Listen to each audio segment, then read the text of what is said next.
For years now, we've heard Gary Vee, Alex Hermosi, Cody Sanchez talk about the idea of becoming an entrepreneur, a solopreneur, growing your personal brand.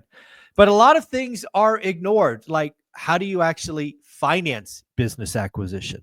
Well, folks, great news. We are going to break down how you can use SBA financing to buy your first business. And of course, we do this with the concierge to small business lending, Mr. Bo Eckstein. How you doing, Bo? I am doing well. Can't complain.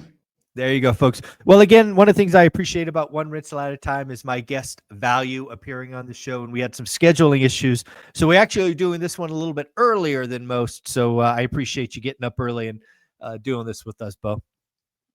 Yeah, I'm actually doing a conference, and this is my Colby. I'm doing a Colby. Colby is an assessment. So I'm a 7283.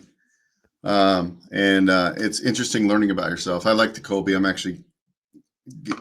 going to this program because I'm actually going to put my candidates that I work with to help them find out what business will be best aligned with them. So it's really interesting. But I have 2 in follow through. So basically, I'm a visionary type of person. I need to find somebody that's going to be the integrator for me to be ultra successful, right? Hey, this is what I want to do. They have certain Colby scores that they're good. So I can give my future employees these Colby scores. It's cool. So you can match and get the right people on your team. Nice. Well, let's break down exactly what you mean by how to get SBA financing to buy your first business. Again, I think we're going to see more of that as baby boomers retire. I also think business acquisition becomes a plan B for a lot of folks that may unfortunately get laid off. We obviously have the AI revolution coming for tech, and a lot of folks may just choose to get a plan B. So let's help people understand just how flexible, how many options government financing, SBA financing has, because I believe most people don't even scratch the surface. So where do you want to go in this conversation of helping somebody buy their first business? Yeah. So step 1, first business, you're getting the financials from the seller of that business. So you're getting their tax returns for the business. I can't stress this enough. This is how we do our cash flow analysis. Just like buying investment property, we're looking at the debt service coverage ratio for financing. Same thing here. It's a little bit more complex. So right now you get 2022, 23, 24 business tax returns, year-to-date profit and loss, and a balance sheet. Step 1, we do a cash flow analysis. Step 2, do you have good credit? Do you have outside cash flow that supports outside expenses? Is the business in proximity to where you reside? And also, do you have some transferable experience in that type of business? Now, there's all gray areas in between. I can usually figure out anything, but those are basically high level. You need 10%. So if you're $1 million deal, you put 100 grand in. They like to see a couple months of reserves. We call that post-close liquidity. So it's fairly simple, but I can't tell you, everybody has problems. They go, well, we don't have the tax returns. And like, well, I can't do my job if I don't get those, because that's what all the banks I work with. You can be extremely creative. You can leave when you're drafting up your purchase and sale agreement. You can leave AR, which is accounts receivable, or some of the working capital in the business, and that can actually be used for your post-close liquidity. So you can be creative. You can bring in investor partners. I'm doing a deal right now. He got turned down. He went to a local bank. Never do that most of the time. And he's like a $60,000 a year guy. He works in the industry, in the construction industry. He found a guy that's selling a business, and the guy's willing to do a big carryback. And this is something that he's going from a $60,000 to $70,000 a year job to probably SDE, which is seller's discretionary earnings of probably 200 grand. So, and he's bringing in a money partner for the equity injection and the majority of it. And then we're leaving his little bit of money in his account for post-close liquidity. So he's coming in with none of his own money, essentially. So, and then with that one swift move, he goes from 60, 70 a year to $200,000 a year, assuming that the business, maintains or grows. Right. So a lot of these people now are catching on. And so there's a lot of opportunity with one move to be able to do this, right? Like that is the real gold rush right now. is that if you can find those businesses and structure the deals and start understanding this, in one move, you can go from W-2 to business owner and replace your salary. Yeah. That's the So, goal. yeah, I love this. Again, you wrote a book that was just recently released on Amazon, the Kindle version. I have it. I'm reading it. You and Tom Wheelwright. So very well done, by the way. This is really the vision inside the book is how to use your skill set to buy a business. That business produces cash flow. That cash flow buys assets. You get wealthy in this triangle, as you call it. So I really love this idea. But let's try to set some ranges, right? We talked earlier about buying your first business. We talked small business financing. So are we talking up to $1 million, 5 million, 10 million? Where can somebody go out and buy maybe a big business? So a guy reached out. He's in one of my mastermind groups, and he had gone direct to a bank because not many banks do what's called pari passu. So he was buying a business for $10 million. So obviously we're capped at 5 million on SBA 7A right now. In the next 12 to 24 months, I believe it's going to go to 7.5 or 10 million. Right now, you're capped at 5 million. Okay. There's no real estate of this deal. It's extremely lucrative business, great cash flow, but there's no additional collateral. Okay. So he had the seller willing to carry 2 million. He has 300 grand he's bringing in, and he's got an investor partner who's going to bring in 700. So he's bringing 10% of that acquisition. Okay. Right. Yeah. The acquisition is 10 million. So that's 100,000. I mean, excuse me, 1 million. Right. Right. So he brought an investor partner, brings 700. He's bringing in 300. 2 million seller carryback, and we were able to basically get a bank on board. There's only about 3 banks that will do these pari passu deals without collateral.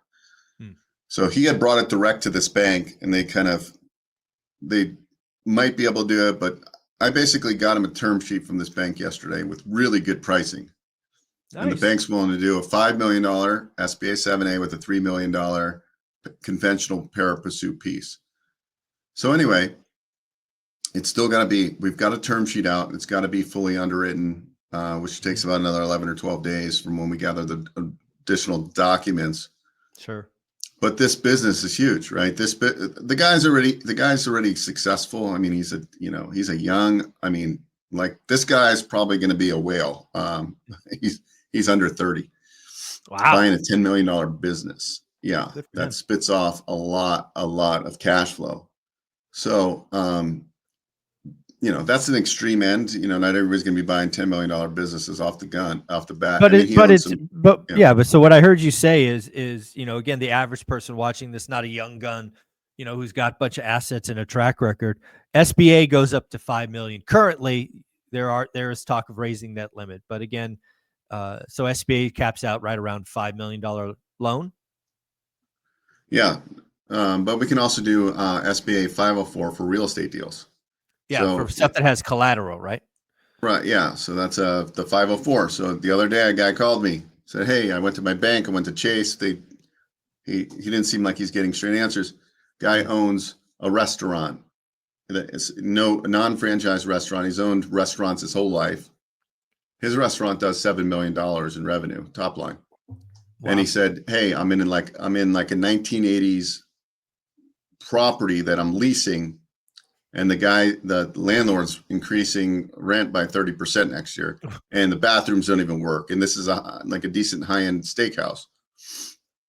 So he found a parcel of land for $3.5 million that he's going to buy. So the total project costs about $12.5 million. So we'll do a 504, and we can on a 504 we can finance 90% on an expansion, right? We're going to do a 504 green. So there's lots of ways to grow your wealth. And going back to this whole house hacking, where I call it business hacking, get into business, you own some boring business. Let's just call it an HVAC company, franchise. You build it out for 2 years. You have good financials. You go buy a building.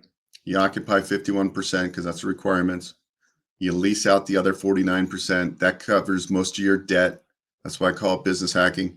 Yep. On top of that, then you can accelerate the depreciation. Talk to your CPA, which will eventually give you a lot more write-offs for the first couple of years.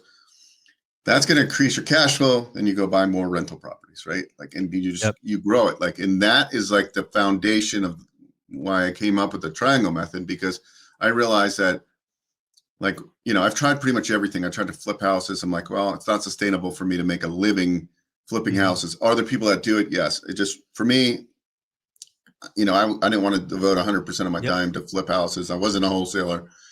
So I like the whole triangle method, that you increase your cash flow in your business and you then buy real estate, because the real estate is, as we know, is a long-term play, and we don't have to do risky deals that way. We're just buying in our buy box and we know we're going to get wealthy over time.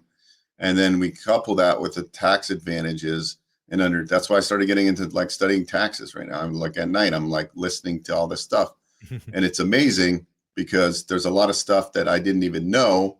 The home office deductions, a guy I follow, he talks about when you start your first side hustle, he talks about converting your personal expenses to business expenses, like the cell Yep. phone.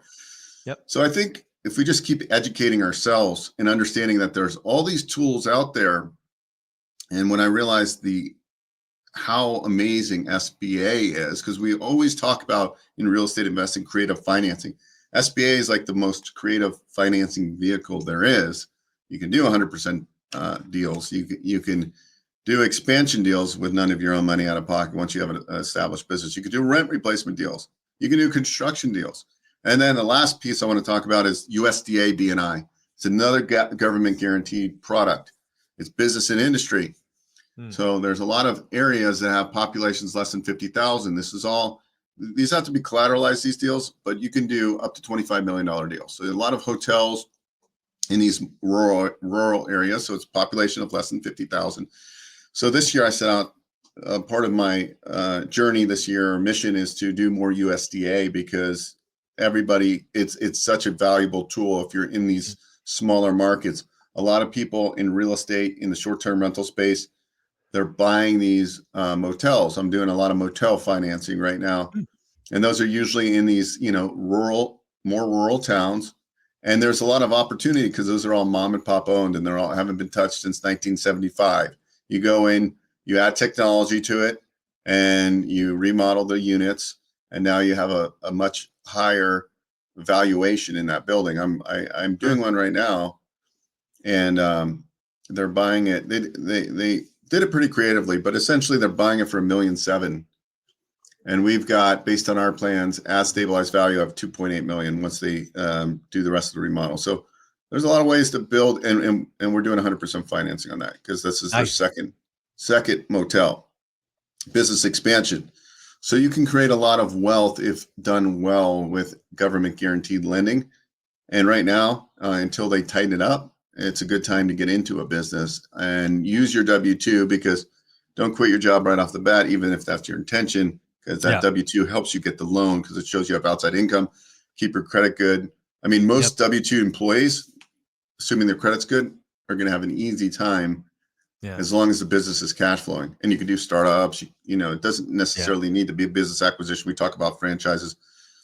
What I find, and that's the other part of what I do, is help people find, and oftentimes they can't find great business acquisitions in their market because it's like a needle in the haystack sometimes. Sure. And maybe that's not their skill set. What I like about the franchise industry is that we can match based on their skill sets and find them a business in their market. So a lot of times people get frustrated, just like they do trying to buy a fixer-upper, right? They never find it, and then they're like, "Oh, I can't find a deal," and then they end up buying turnkey rentals out of state, and then they regret doing that. So that's why sometimes a franchise makes a lot of sense. So we can help people across the board. And if you just realize that these FHA loans for businesses, essentially, right? FHA has helped a lot of people house hack their way to their journey to one rental at a time. They buy the duplex with FHA financing. Same principle with SBA financing, except in a different realm for business.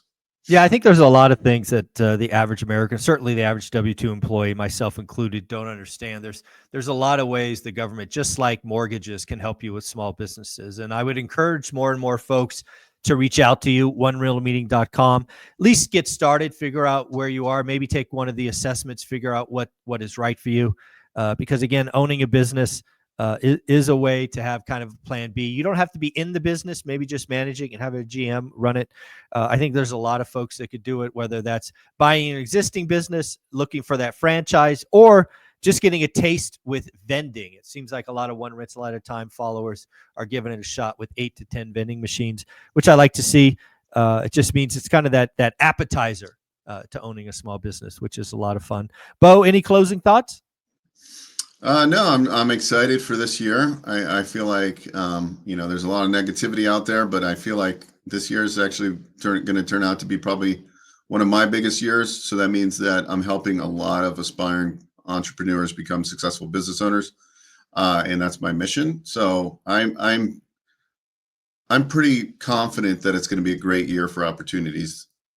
Nice. That I like people are looking for it.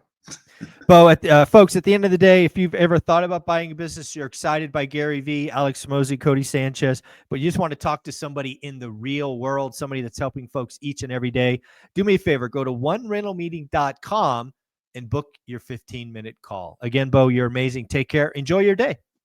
Thank you.